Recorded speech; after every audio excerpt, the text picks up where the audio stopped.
Welcome back to A Time for Change. In the city of Los Angeles, there are more than 200 licensed dispensaries, and just one is owned by Black women.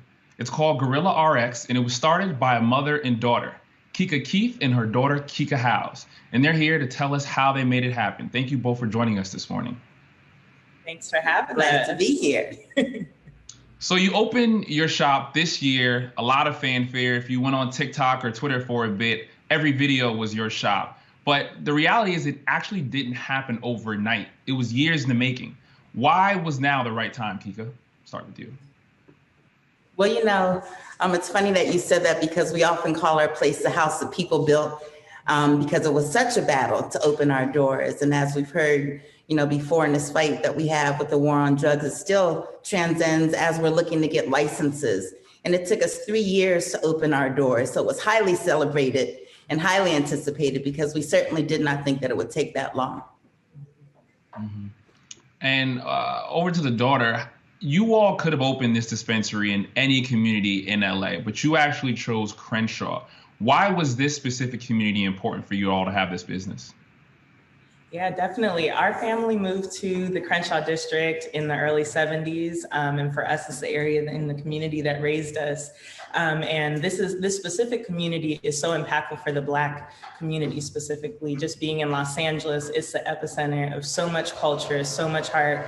They call it Little Africa. And for us, as the community changes, it was important for us to have a place where people could come and be a source for wellness, could be a source for joy, and most importantly, to be able to have a form of reparations for our community who was so adversely impacted by the war on drugs, to have almost like a championship ring for the community, and that's what we hope to represent.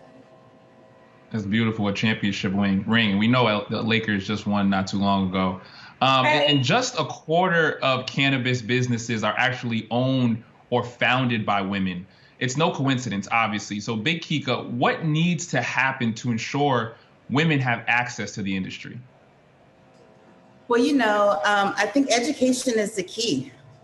Folks don't even know where to start from, and as we look specifically as Black women, and when you see these cities, and it's happening nationally and states, that are starting these social equity programs without education, without access to capital. And we know Black folks get less than 1% of loans, of business loans in the traditional market. And so we really have to look at both access to capital and education to properly prepare us to run a compliant business. And I know you all went through LA's social equity program meant to level the playing field. I'd love if you all could walk us through what that experience was like.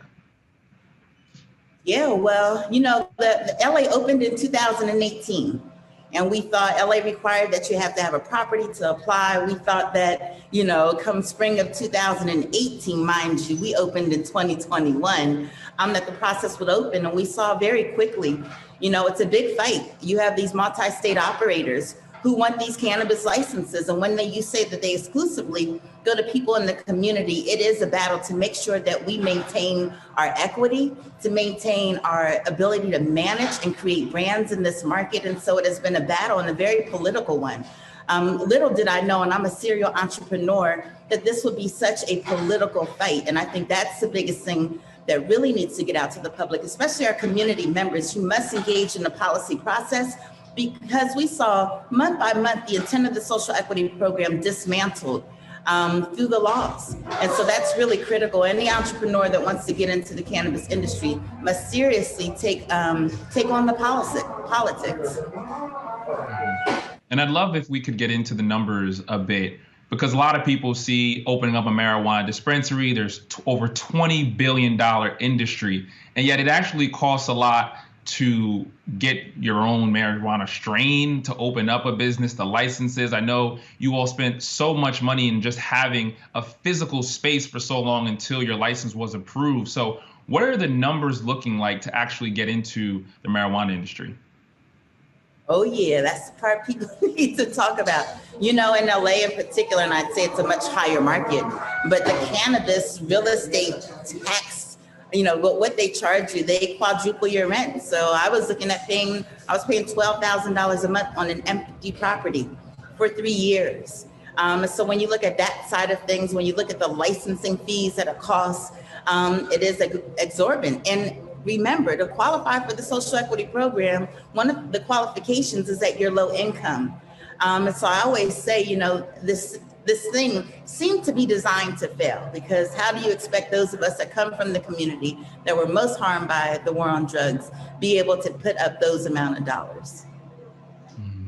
And I'm no math wizard, but $12,000 every month for 3 years, that's a lot of money. And so you definitely need a lot of money to get in and to stay into this. And Kika, I want to turn to you. My colleague mentioned fewer than 10% of US adults said marijuana should not be legal. But in 1969, 12% supported it. So I know you all have 3 generations of women in your family who are a part of this business and who are all for it. So I'm curious, how has the evolution of marijuana been in your family, and what are you all seeing from the older generation to a younger generation, the evolution of marijuana in your family? Yeah, we come from a very strong rooted family. My grandmother, who was a Black Panther and also a medicine woman for our community, created a beverage by the name of Gorilla Life, which was the first to market chlorophyll water, and it was distributed by my mom in Whole Foods across California.